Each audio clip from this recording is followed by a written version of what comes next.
Welcome everyone to Harmony Spiritual Center and happy glorious Easter morning. Thank you so much for being here. You have so many choices about how you spend your day. We're so grateful that you decided to spend some time with us this morning. That we decided to spend some time together. Thank you. So we already know who we are. Carter was very good at that. He explained it very well. Thank you. So I'm going to get on to talk about what we talked about last week, just a little reminder. We talked about calendaring our lives because we want to live on purpose. We're either living on purpose or living by default. And if we calendar our lives, if we make time and make sure that we make time for the things that matter, then when we lay this life down, we can be assured that we live the life we wanted to live. So it's important that we make sure that we are focused on the things that matter in our lives, because time goes by and the little things just keep crowding and getting in our way. And we have to make time for the things that matter to us so that we can have the life we're looking for, that we want to live, that we said we want to live. And that's what last week's talk was about. Today I want to talk a little bit about shadow lives. And I know when people hear that, it has a negative connotation that we're not living to our true selves. But it also has another meaning. It has a biblical meaning. And it comes from Psalm 91:1. It says, "He who dwells in the secret place of the Most High shall abide under the shadow of the Almighty." To live in this shadow, I've gone on from the psalm, going on to say something else. To live in this shadow, we are under God's authority and guidance. And that's what we're always looking for. We're always looking to see, to hear from, to ask about the God of our understanding, the God that is us. We are individualized expressions. And so I'm constantly encouraging you to have that relationship, to have that personal relationship with the God of your understanding, because you are living that shadow life. You are under that authority. You have the authority to live the life you want to live. You have that. We have guidance. We have everything we need is right here with us. And so I'm always encouraging you to have that relationship so you know that every single day that you are heading in the right direction. You are doing what you want to do. And if you don't, you have information that can come to you the moment you ask, what's happening here? What's going on? What do I need to shift? All of that information is available to you. So I want to talk a little bit today about that, about the relationship that we have with God, with Jesus. On Easter morning, when I think about Easter, there are so many stories. And we live with stories. I mean, the stories we tell, the stories that hold us in the life we don't want to live, the stories that help us get to the life that we want to live, there are a lot of stories. And I had some time to spend with my girls this weekend, and we started talking about Easter, and we started sharing the stories that we have, that we heard. And so I want to share with you a couple of the stories that we were talking about what Easter means. And the reason that I want to do that is because there's a whole bunch of stories. And as you said in your song, it doesn't matter what I think. It doesn't matter what somebody else says. The only thing that matters is what do you say. What do you think is the meaning? What is the meaning of Easter for you, or for Jesus dying on the cross? What does that mean? And it's up to you to decide.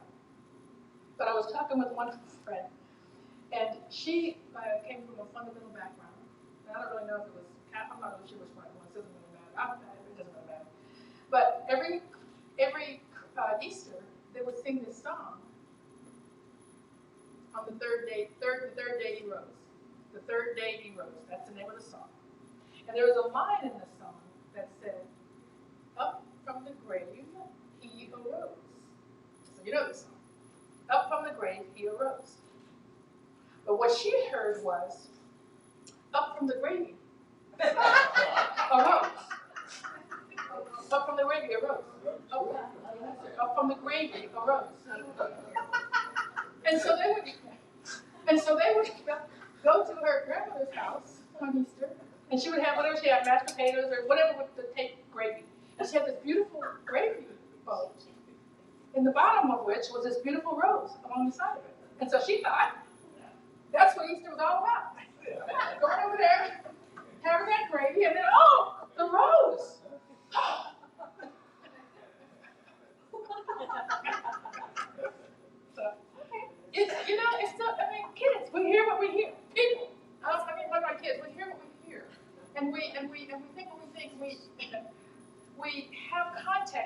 what we know, from our experiences, gives us the context.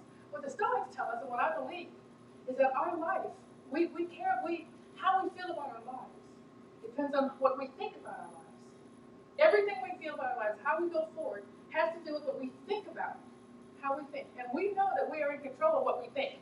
If we don't like what we're doing, what's going on, we can change our mind, change your thinking, change your life. That's what we talk about. And so these stories that we tell, that's one of the reasons we can examine them and say, well, that doesn't make any sense to me. This up for the graveyard road. That's crazy. The other story, I don't know if you guys know Kathleen Madigan. She's funny.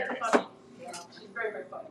And so there's a comedy special that she does. It's called Father and Jesus. And so she was raised Catholic.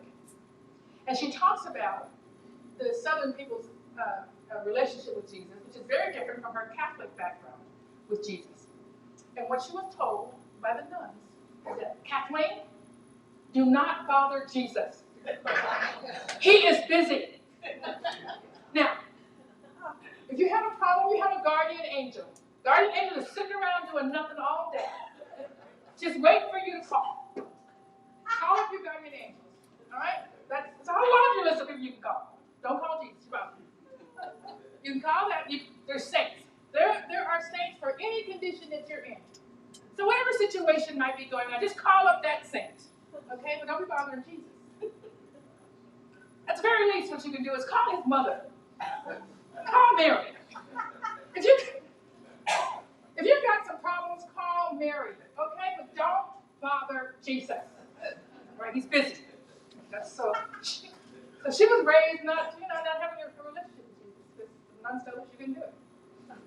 But then she comes to the South, and she says, oh my God, Southern people have a personal relationship. They call up Jesus all the time.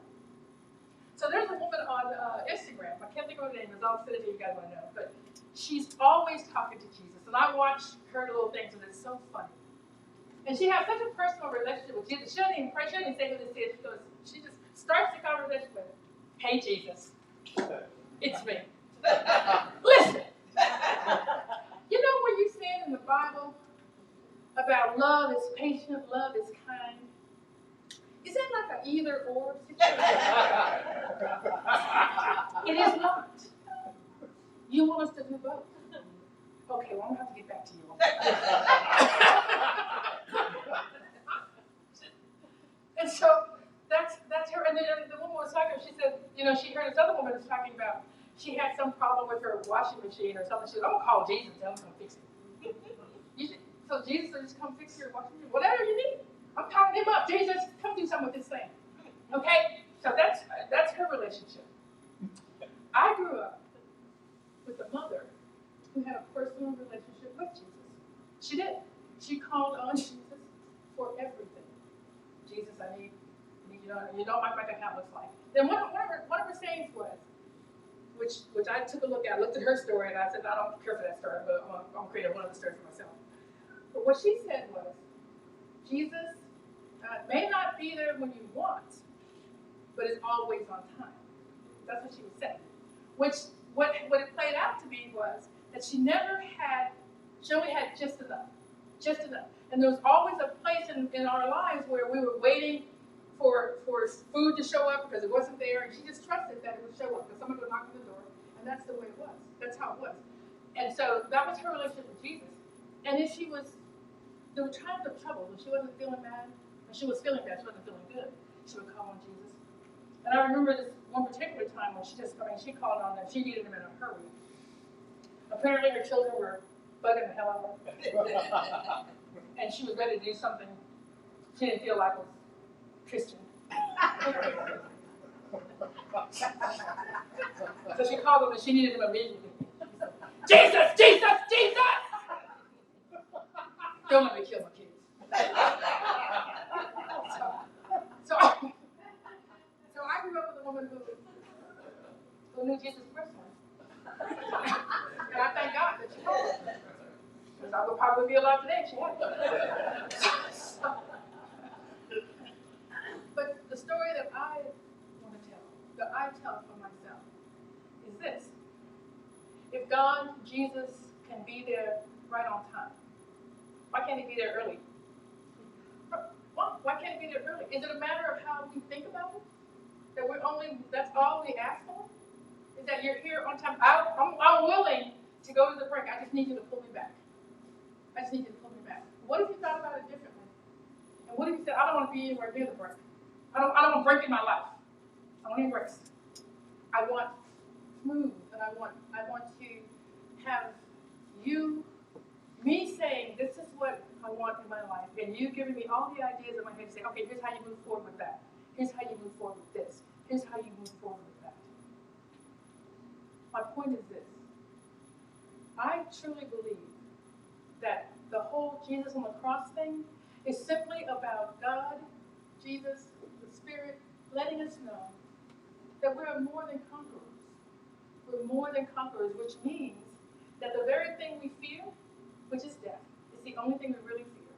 That Jesus conquered that, and came back and let us know that all you have to do is have faith. Whether it's death, whether it's coming back from the brink, whether it's that you have plenty and not just enough, whatever it is, whatever your cross is that you're bearing, that's what I think the story is.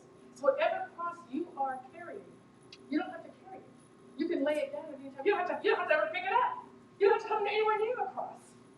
And part of what happens for us, and what we talk about all the time, is how we have this relationship with Spirit every single day. Whatever you want to do, but consciously connect. Because there's so much going on in our minds, right? We have things to do. We had to get up and get dressed and get here on time. We got to leave here, and who knows what all we got to do. Go to lunch with the family. We have plans. We have things to do. So there's a lot of logistics going on in our minds all the time. So for me, the very first thing I did before all this logistics come into my mind, before all this list making, before all this stuff comes, call Shelly, don't forget to say hi, don't forget to do this. I got a whole list of stuff that comes up in the morning. But before I allow any of that to happen, it is me talking to Jesus, whichever one you want, however you see it. And just connecting in meditation and prayer. But I'm just meditating and saying, I want to be consciously aware of who I am as I go through my day. Consciously aware of what matters to me. That I see who you are. That you are the divine, just like I am. And so everyone I see, and when that human part of me comes up and thinks, what is that? No. None of my business. None of my business. And what does it matter? Why is that important? That's not important. It doesn't matter. It doesn't make any difference how somebody shows up. What matters is who you know they are. That's what matters. That's how unconditional love works. If we're just looking at conditions, we're just looking at the what they're wearing, what's going on, what's showing up right now, behaviors, very difficult for unconditional love to show up. Because we're not looking at the right thing. We're not seeing the right thing. The right thing is beyond that and into their hearts, the heart of God, which all of us have. All of us are the heart of God. So that's what I believe that Easter is all about, or the cross is all about. Is that we get to say whether we want to pick it up or not even see it at all. So it's unnecessary. That's what Spirit, I think it's what it's trying to tell us. It's unnecessary. You don't have to hang here. Just know that you are living in the shadow of God. You have the authority to live the life you want. And you know that every single day when you just consciously remember, consciously connect with who you are as you start your day and then go into your day. So you just have that refresher every single morning.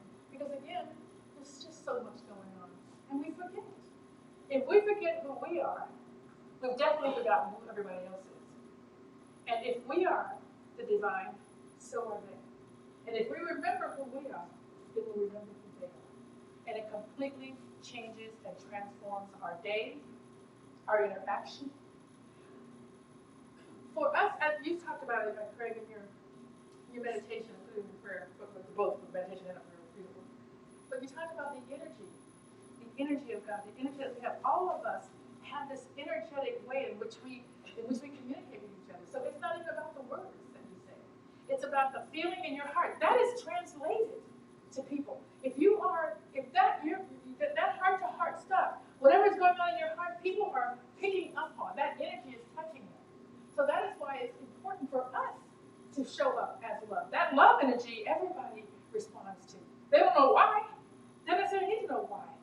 But it's there. You know. You know what you're doing. You know that you're looking at people and loving them unconditionally. That's what I think it's about. Just to remember. Just to remind us of who we are every single day and who everybody else is. And the power that we have with our thinking. And to be able to go back and look at our stories about Christmas, about Easter, whatever stories are holding you to a life that you don't necessarily want. We have to review stories. We have to revisit them. Because we don't want to be talking about up from a gravy boat. That's not, that doesn't help you at all. Unless you like gravy. So all I want to share with you is 3 steps. Just three things to take into the week, the month, however long you want to code it. Just think about it and decide and know for yourself, what does this mean? What is the spirituality? What is Jesus, God? What is the meaning of Easter for you? Because it's a heavy holiday. It's got a lot of meaning on it for all around the world. Around the world. And it doesn't make any difference what it means around the world. The only thing that matters is what it means to you. That's the only thing that matters. What it means to you. So you get to decide that. And then once you decide that and know that, what was the message here that makes sense to you? Then know that and live from that knowing. Live from that knowing. I know what the sacrifice was. I know the sacrifice was to let us know we have much more power than you see. It's beyond what you see. It's beyond the grave. It's beyond that. That's what that knowing is. So decide what Easter means, live from that knowing, and then walk in the Spirit of God every day. Loved, guided, knowing that you are more than conquerors. You are love, and love conquers all. It is transformative. Know that. Don't believe it. Know it. Know it in your heart. And love yourself. And then it comes out. You can't love. You can't do anything for somebody else if you can't do it for yourself. If you're talking crap about yourself in your own mind, you don't love yourself. And that's where the work begins. That's where the work begins. Love yourself. Know who you are. Know. And one of the things that I was telling you guys about some classes that I'm taking with Mary, and one of the things she said, I think I shared this with you last week, was if you can't believe that you are worthy, believe in my believing. I know who you are. Believe in my believing. PJ says, I'm great. And you are. PJ says, I can do all these things. And you can't. Until you know for yourself. Until you know for yourself. And so it is. Happy Easter.